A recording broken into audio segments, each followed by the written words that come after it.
can see the effects of the shutdown all over town. It's terrible. President Obama now down to just one teleprompter. At the TSA, they're making passengers fondle and grope themselves. It is so bad, Iran will now be forced to negotiate with Dennis Rodman. That's how bad. A new Fox News poll shows that disapproval of the Republican Party during the shutdown has jumped to 59%.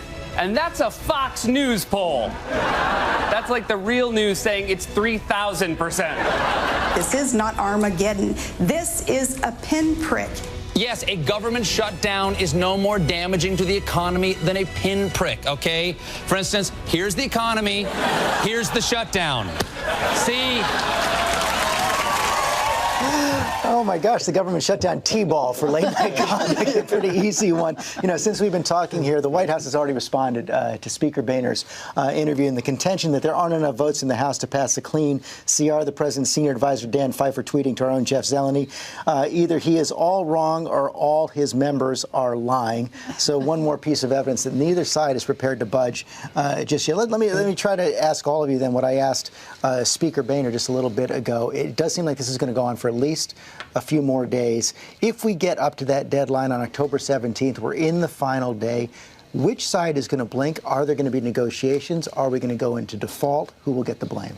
Well, I think if we get up to the limit, the Speaker will put on the table probably an extension of the debt limit, raising it for 5-6 weeks, and he'll then probably attach something to it so he can get it through his members, maybe the president's entitlement reforms in his own budget, see if the Senate Democrats will vote for that, try to get this extended, but say, look, Mr. President, we're being reasonable, come back to the table.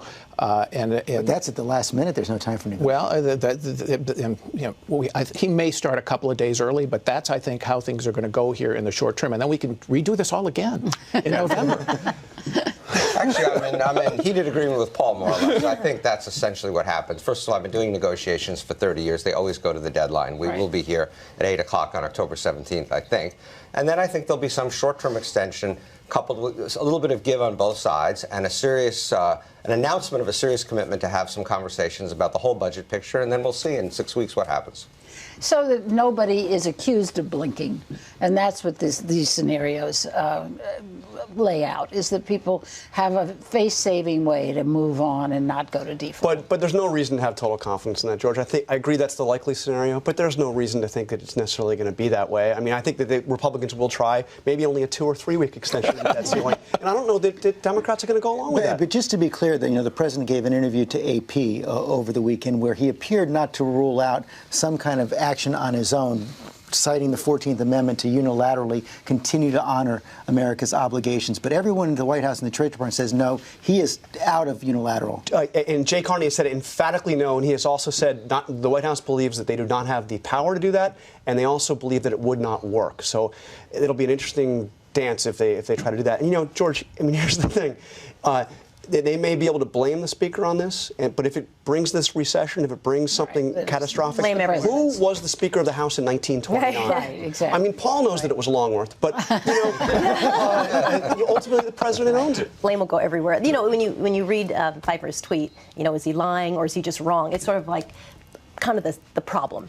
Not very mature, right? And it is. It's going to go right to the end. Everyone's going to have to save face so they can, end with this back and forth, and they won't go over into a catastrophe. I think I agree with all of you, but I'm a little bit more with John. I think the chances of actually tripping over into default are higher than they've ever been before. One other subject before we go. President in that AP interview also weighing in on this whole controversy over what the Washington Redskins should be called. A lot of sports writers no longer use the term. The chairman of the NFL, Roger Goodell, said perhaps the Redskins should take a look at it. Here was the president yesterday. If I were the owner of the team and I knew that there was a name of my team that was offending a sizable group of people, I'd think about changing it. All these mascots and team names related to Native Americans feel pretty strongly about it, and I don't know whether our attachment to a particular name should override the real legitimate concerns. Cook, you're a season ticket holder, right? I am.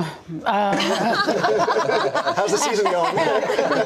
My big objection is they lose. But look, we wouldn't call a team the Yellow Skins or the Brown Skins. It would be absolutely absolutely unacceptable. And if people who are Native American are offended by it, we should pay attention to that. But basically, they need to start winning. The way to gauge if it's offensive or not, right, is to walk into a bar full of Native Americans and yell out, "Redskins, here's what's going to happen. You're going to be beaten up near death," right? So it's offensive. But you know, the owner of the Redskins, his attorney, Lanny Davis, has said that he keeps citing a poll that says 9 out of 10 Native Americans weren't offended by it. You know, and they poll all Americans and overwhelmingly also not offended. The bottom line is, I think that if you actually did that test and walk into a bar and say that, you would find that people have strong opinions on it. And you can't just say, well, it's been a long time, or listen, it's being shouted with joy and pride. The people who are offended are offended. I think that matters. I don't think I'm going to take your test, but John. Yeah, I won't try that either. Look, as a Dallas Cowboys fan, I hope they change the name, and I am happy to give a lot of suggestions. But look, if it's, you know, if it's offensive, and it clearly is offensive to a group of people, I mean, you've got to look at changing the name. Do you think, you know, so many people weighing in, Steve Ratner, but, you know, Dan Snyder, the owner of the Redskins, pretty much holding firm, even though he's getting all kinds. Never. Of He said never. Well, Money. Dan Snyder's a very tough guy, but it might be a little bit like John Boehner. You hang tough until you can't anymore. You know, there's the name that's available that crossed my mind is the old baseball name, the Washington Senators, but that might be even more. That's offensive. Those are real fighting words. That's much worse. It'll be one thing to change it from Redskins. You'd offend a lot of people, paying customers just by that, but then to name it after politicians.